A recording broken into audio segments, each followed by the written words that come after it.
I haven't felt this black in over 43 years.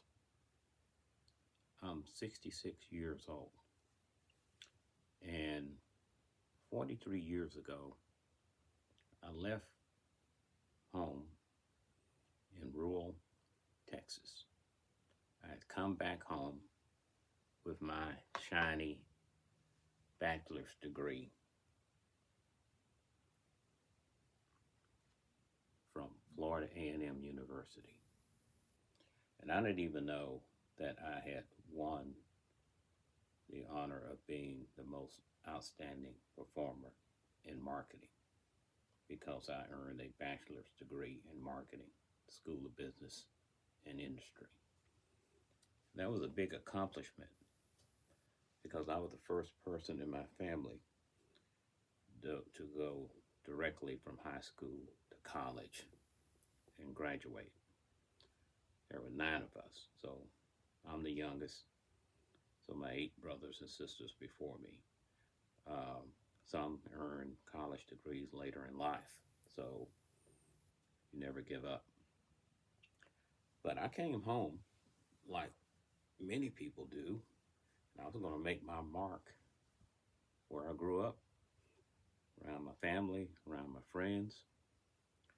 But that wasn't going to happen. Okay, now you would call this area, and I guess you would then, a deep red area politically. So when I started walking into places of business with my suit on, with my newly minted degree, and trying to transact business as a business sales professional, what I got was, who are you? Where are you from? I didn't get, well, what do you have? I mean, how could that help us out? So that went on for a few months. And I came to the realization of, it's not going to happen here. They see too much of this to even worry about what's under here and what's in here. So I pulled up stakes. I was already married. I pulled up stakes and moved to a larger city to where I thought I could get a foothold. I already had applied to a major company. At the time, they had a hiring freeze on. But then I got that phone call saying, hey, come in for an interview. And I went in on a Friday, and on a Monday, I got the call, hey, you're hired. You fit what we want. So I went to a very well-known technology company, IBM, International Business Machines. They were the tip of the spear for technology at that point in time. This was still in the 80s. And I did well. They put you through a year of training even before they allow you to go out and start representing them. So I did well. That was one of my award plaques, and I earned quite a few others. Went quite a few places with IBM because of my performance. So throughout those years, eventually left that company, went to other multi-billion-dollar companies and did well. Owned multiple businesses throughout the years and still own a business now. And I guess you could say, in a sense, the American dream. But this election made me feel like I did when I first came back home from college. It didn't matter that I had that degree, or my intellect, or my performance, my history, my background. So you look at Kamala Harris, her history, her background, rising up to become Attorney General of the largest state in the Union, California, becoming Vice President of the United States, being totally prepared, totally qualified, outclassed Donald Trump in a debate that, with his performance, should have destroyed him just as much as Joe Biden's performance destroyed him in his debate against Donald Trump. But no one called for Donald Trump to drop out, even after making that comment about, you know, migrants stealing and eating pet dogs and cats. Things that would just be, no, you're not competent enough to lead this great nation. And combine that with everything else. Convicted felon, found liable and adjudicated for sexual assault of a woman in a department store bathroom. Millions of dollars of judgments against him for defamation of the same woman. He was found liable for sexual assault. The original judgment against him for being found liable for sexual assault. The fraud judgment in New York, where, it was just on and on and on. And it was just outrageous. And then the things he did during the campaign. The vulgarity, the simulated sex act on stage. Did anybody ever wonder, were there any children at that rally? Probably. The presentation of comedian that called Puerto Rico a floating island of garbage. I mean, it's just endless. And I'm thinking, there's just no way these people will entrust the future of the United States and themselves to this man. Because he said he was going to be a dictator on day one. His former staffers, chief of staff, you name it, were saying he's an autocrat to the bone. People are saying he's racist to the bone. So what happened? On election day, in spite of everything, in spite of dismantling Roe versus Wade with his Supreme Court picks, he won.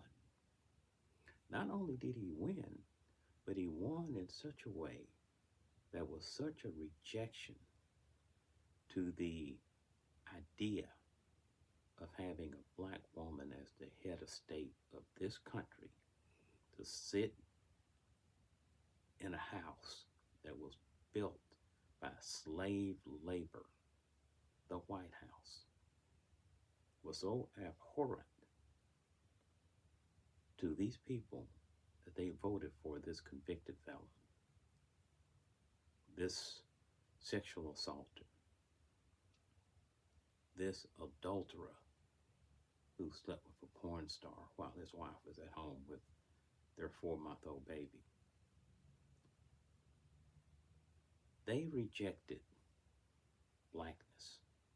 They rejected female excellence. All in one fell swoop and said, we don't want that ever. We don't want it so badly. And the things that we were told, the gender gap. Well, over 50% of white women voted for Donald Trump. So this so-called disgust with not having control of their bodily health care, their reproductive health, wasn't strong enough to overcome hating racism and sexism. And I said, sexism? What do you mean? There are women. Kamala Harris was a woman. True, but Kamala Harris was a black woman. You have to remember, many of these so-called movements, the right to vote for women, the suffragette movements, all the whites, that didn't include black women, Native American women, Hispanic American women. It was for white women. You see, it was cleaved down to my race, my tribe, over my gender. That was the selection. And then we get to assimilation, okay? The shock of the Latino vote going heavily for Trump. Well, you have to understand, some cultures come over here and they move towards a white identity. They marry white, they intermarry, and because of their complexion, they assimilate. I'm not assimilating. It doesn't matter. You can see me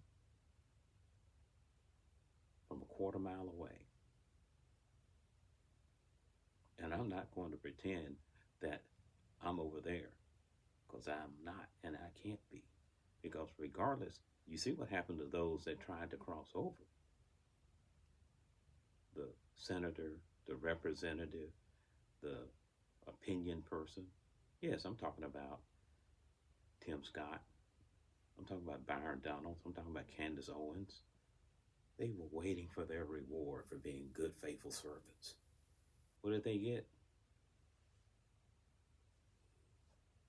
So when I say I haven't felt this black in 43 years, I'm not meaning black pride and all that. I'm meaning singled out and dismissed as irrelevant. As a people, as an individual, I'm fine. I can walk in my truth and my accomplishment and my self-worth. I always have. And I've always known I had to be not just equal, maybe 2 to 3 times better to stay abreast with my so-called competitors. So black folks, the moral of my story is, as we go through this thing, we need to reset. Fight for ourselves. Find the niche for ourselves. Build our own community. Build our own business network so we can do business with each other. Because I'll tell you, one of the businesses I'm in right now, I had a hard time finding qualified black outlets to do some of the work I needed done. I used as many of my people as I could. But when it got to certain crucial areas, we weren't there because we just didn't have the business, the structure to go to. I'm talking about construction, building structures, buildings, homes, whatever. I just had no options. So I ended up with somebody that could get the job done, and I got it done. But I would have rather had other options. So these next 4 years, we need to build our own community, our own business capability. And so when we get ready to do something, we have someone we can call on and circulate our currency among ourselves. Now, we did it during segregation, but that was a forced march. But as soon as we got the opportunity to say, hey, you can go anywhere you want, we abandoned ourselves. So I haven't felt this black in 43 years, but on the other hand, I haven't felt this proud to be black in 43 years from the standpoint of knowing that the struggle is on. Because I was in the 3rd grade when Dr. Martin Luther King was assassinated. And when the bell rang to change classes, one of my little white classmates ran out of the room. Little boy said, my daddy said they killed that N-word last night. And I was like, wow. I remember it like it was yesterday. Now, they killed Dr. Martin Luther King. And I thought we were getting close enough to his dream to almost touch it. But no, it's back this way. But I'm not going to start running towards it until I can touch it and grab it in my hands. So be encouraged. Black women, be encouraged, because you guys have been downgraded, trod upon, put upon, raped, had your children snatched from you since we were brought over to this country. But it's going to happen. And we're going to make it through Trump. It's not going to be a smooth road like he thinks it is. That's why we can't give up. That's why we got to keep pushing forward. And I'm glad that I'm feeling black. The most black I've felt in 43 years. Because when I felt black 43 years ago, it just fired me up to go say, I'll show you. And I did. And we will.